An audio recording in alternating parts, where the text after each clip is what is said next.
जी और अब मैं अनुरोध करता हूं माननीय वित्त मंत्री जी से कि वो अपनी बात रखें। श्री अरुण जेटली जी, माननीय वित्त मंत्री।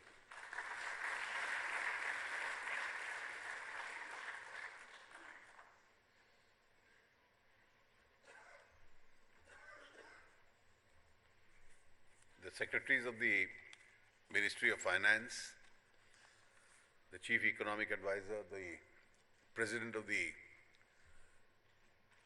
three Chambers of Commerce, who are all here, officials, captains of industry, ladies and gentlemen. This government has now been in office for a little over 2 years and 8 months. And we've had an opportunity to present 4 union budgets. And if you look at the changes which have come about in this period of 2 years and 8 months in the 4 budgets, that budgets are no longer being looked at as an exercise where we merely tinker with some duties, but have actually become policy documents which guide the direction into which the country's economy is to move. Not only in these 4 budgets, but almost round the year, I can comfortably claim that every decision that the government has taken has been in the direction of reforming and improving upon the present systems. Whether it was to target subsidies to the more deserving, or it was to end discretions, or it was to ease the process of doing business, or rationalize taxes, or cleaning up the system. Each decision which we have taken can actually be termed as a reform in its own rights. And I think what is more important than that is that not a single decision have we taken which goes contrary to this larger roadmap that we are trying to follow. So as far as the direction is concerned, we are absolutely clear about it. The 3 changes that we made this year, each one of them was dictated by good reasoning. Why did the railway budget have to be discontinued and merged with the union budget? It was an exercise undertaken since 1924, a year in which the size of the railway budget was much bigger than the size of the union budget. Today, what we spend on national highways or what we spend on defense is bigger than what we spend on railways. And therefore, the rationale of continuing a separate budget for the railways and then packing it with populist announcements which historically were not implemented was not considered a very useful exercise. So railways would be treated as any other infrastructure and service industry, which also requires to be improved, invested in, made more competitive. Advancing the date was dictated by a reasoning that there was nothing sacrosanct about the 28th of February. Earlier, the timing used to be 5 p.m. because it was linked to the GMT timing. And we continued that practice for almost 50 years. So the government had changed the timing, and therefore the date had to be advanced because you wanted the expenditure to start in Q1 rather than wait for Q3 because of monsoons intervening. And so to the obliterating of this distinction between planned and non-planned expenditure. The overall approach in the budget really was that this was a year which we needed to improve upon our spending. Fully conscious of the fact that a bulk of the spending has to come from the government. And that spending is really required to spur growth and create an environment in which eventually the private sector would also pick up. And our priorities were also very clear. We had to concentrate on agriculture and the rural sector. We had to concentrate on infrastructure. We had to expand on the social sector schemes, particularly the more successful ones. And therefore, we went on that track. Almost everyone got bigger grants, and then we were, of course, constrained by the factor that we needed to have fiscal prudence. So in a period of 2 years and 8 months, it's not merely that from 4.6 we've now come down to 3.2.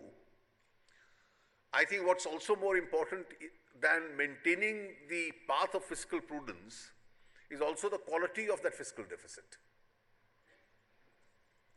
Today the Revenue Department will tell you that there are no held up tax refunds. Today we have not cut expenditure in order to maintain the fiscal discipline. In fact, in the current year and the last year, consistently the revised estimates in the budget are higher than the budget estimates. And that's partly because in both years the revenue buoyancy has been about 17% each. Having said this, I think this budget comes in the backdrop of certain important changes and reforms which have taken place. In the coming year, we await the GST, and therefore only for a few months we saw no reasoning in altering either the excise duties or the service tax, because that will converge into the GST in the course of the year itself. The progress is significant. As far as the demonetization is concerned, we must bear in mind that whatever are the revenue and other gains of it may not have been fully factored in. Because as against a 17% growth in revenue in the last 2 years, we've actually put it at 12% this year, a target which we could surpass. This year our collections are higher than what we had anticipated, and hopefully we'll maintain that course even next year. The fact is that we have a realistic target in mind, and that really takes us to 3.2 and eventually 3%, and in accordance with the fiscal roadmap that we've planned ourselves. We've also carried on the reform process itself. We have a much higher target for disinvestment because eventually more and more PSUs, including the GIC companies, are going to be listed this year. And in accordance with the listing requirements, will require to divest a part of their equity also. Time has now come to abolish the FIPB, because 90% of the foreign direct investment coming into the country is, as it is, coming through the automatic route.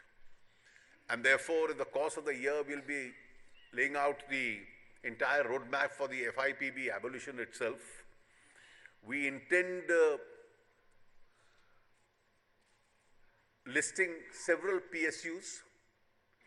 It'll be make them, their functioning more transparent, they make them more competitive, and a lot of values would then be known when they get listed onto the stock exchange.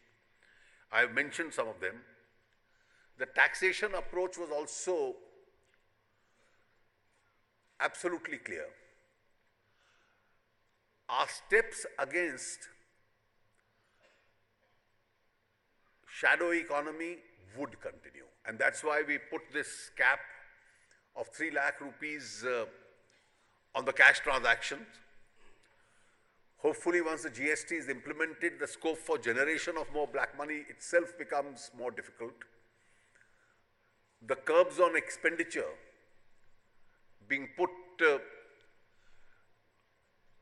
will provide a check to the expenditure of that black money.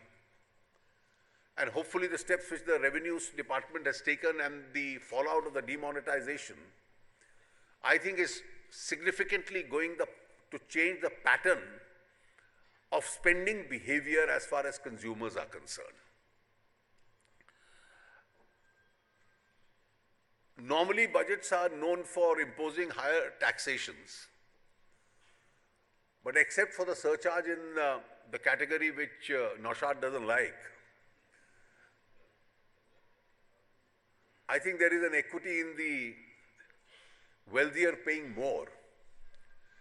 Because I have also in the budget document consciously given some data to indicate how much of a non-compliant society we are. And therefore, one of the efforts has been to make the society more compliant. Because if we seriously introspect, the data itself reveals, and if we keep those 56 lakh salaried assessees out, the voluntary taxpayers above 5 lakhs, which includes the whole body of business people, traders, professionals, lawyers included, and doctors, you find that there are only 20 lakh people in this country who declare voluntarily an income more than 5 lakhs a year. Now, this is something which is absolutely incredible. And therefore, the fact that more and more people have to be tempted or incentivized to get into the tax net is one of the factors which is responsible for this tax policy, which is reflected in a lower percentage of tax in the 5 lakh and less category, that by paying almost very little or negligible amount of tax, you can enter the tax net. And obviously, in a non-compliant society, the state needs resources.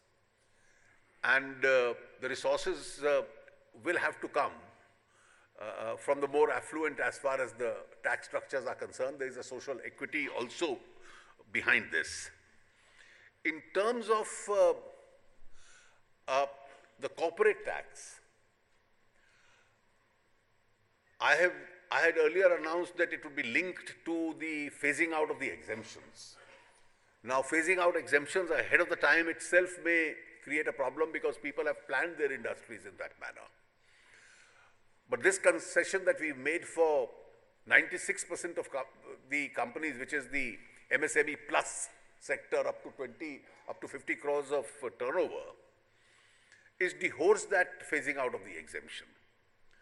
And the data analysis by the Department of Revenue clearly shows that this is a segment which is still paying over 30% if you include the surcharge. The average of the big boys who haven't got the benefit of this is that they are in any case paying 25% or less.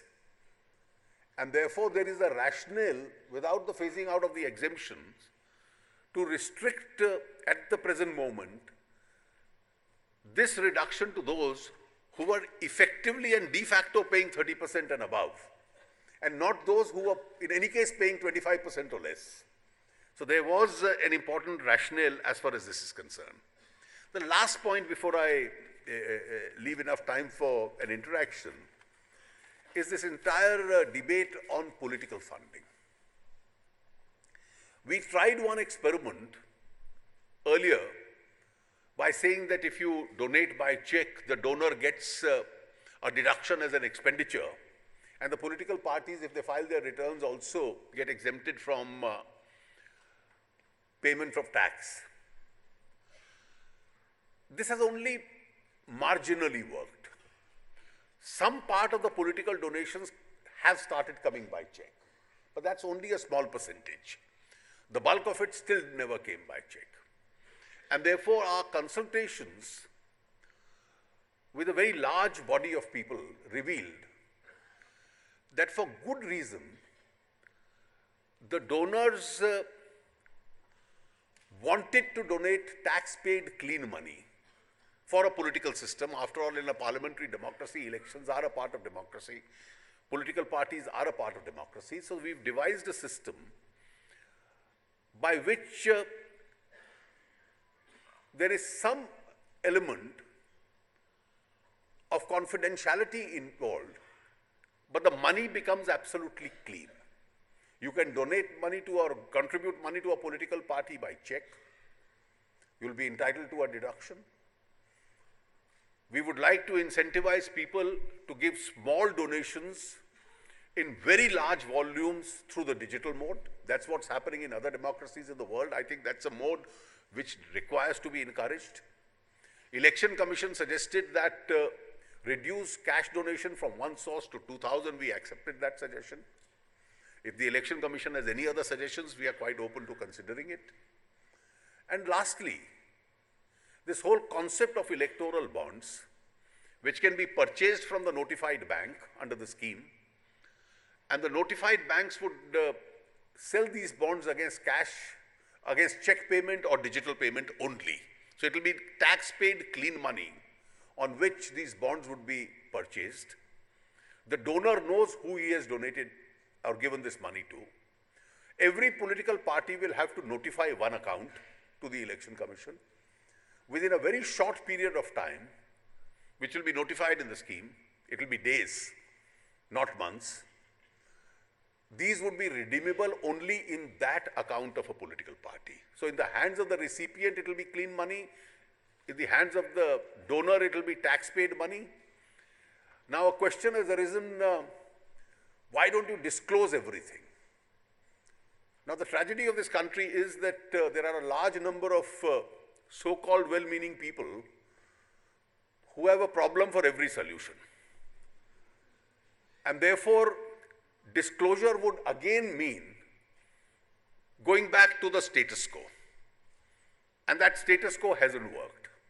And therefore, this new scheme is being experimented, and I hope if anybody has any suggestions to improve upon this scheme, we are always willing to consider it.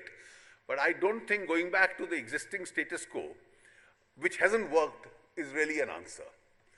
And therefore, I do hope that consistent with our stand, that we want clean businesses, we want people to get rid of black money, and therefore, out of the electoral system, we try and eliminate black money.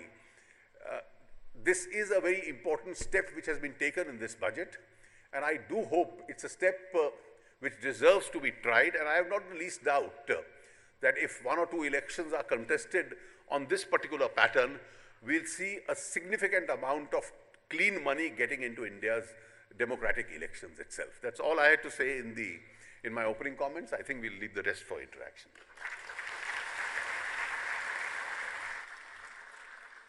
बहुत बहुत शुक्रिया माननीय श्री अरुण जेटली जी का. And now we will start our interactive session. We will take 10 questions, 2 questions each from SOCHM, FICCI, CII, PhD Chamber of Commerce and Indian Chamber of Commerce ICC. और इस interactive session के लिए सबसे पहले मैं एसओचएम से आमंत्रित करता हूं श्री राहुल गर्ग जी को, जो कि चेयरमैन है national council on direct taxes ASSOCHAM. Shri Rahul Garg. So this is the question on your comment on the society being largely non-compliant, and that is really significant revelation in the budget document and in your speech. In relation to that, we wanted to know that is there a measurement in your mind that on 10-point scale, what's the compliance today and what's our target, in what time we want to achieve that? Well, I won't give you any measure of it, but I think in some case facts speak for themselves.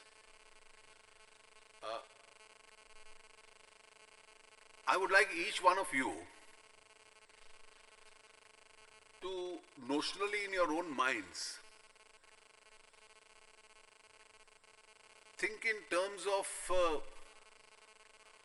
what percentage of tax that we get as direct tax and what percentage what we get as indirect tax, and how much of it is really evaded. And if the evasions to that level didn't take place, then all these debates which take place every evening on television, would we have more money for the Indian Army? Would we have more money for the Indian villages? So what you are actually evading as a society is what in terms of both security of the country, administration of the country, and for various developmental programs and poverty elimination programs is what we are denying to those people. So I don't want an answer, but everybody can make his own estimate of how much of indirect tax and how much of direct tax is really evaded. And if we had in terms of, at the end of the day, if you look at, you are spending a couple of lakhs of crores every year on developmental activity in this country. Now, easily this amount could be multiplied. And it would be multiplied in those sectors which needed it. And that's the answer to your question. Thank you. Now the next questions come from FICCI. मैं अनुरोध करता हूँ doctor Jyotsna Suri, chairperson and managing director the Lalit Suri hospitality group. Doctor Jyotsna Suri. Namaskar, sir. Granting of infrastructure status while highlighting its employment potential to affordable housing is a welcome move, sir. In your budget speech, you acknowledge the role of the tourism industry in job creation. In view, may I once again, on behalf of the tourism and hospitality industry, request a similar sympathetic consideration to grant us the infrastructure status. This, sir, will boost the growth of the industry and in turn generate more employment. Well, I think it all depends on how much the system can absorb. I see merit in what you say, and we'll take note of it. Thank you very much, sir. और मैं आमंत्रित करता हूँ श्री विनायक चटर्जी को CII की तरफ से, जो कि चेयरमैन है CII national committee on infrastructure and PPP and chairman feedback infra private limited. Shri Vinayak Chatterjee.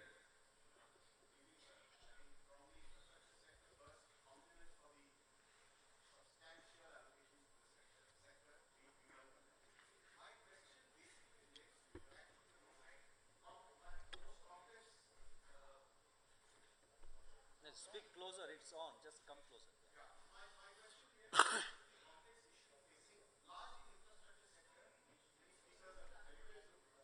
Second mic. Use your mic.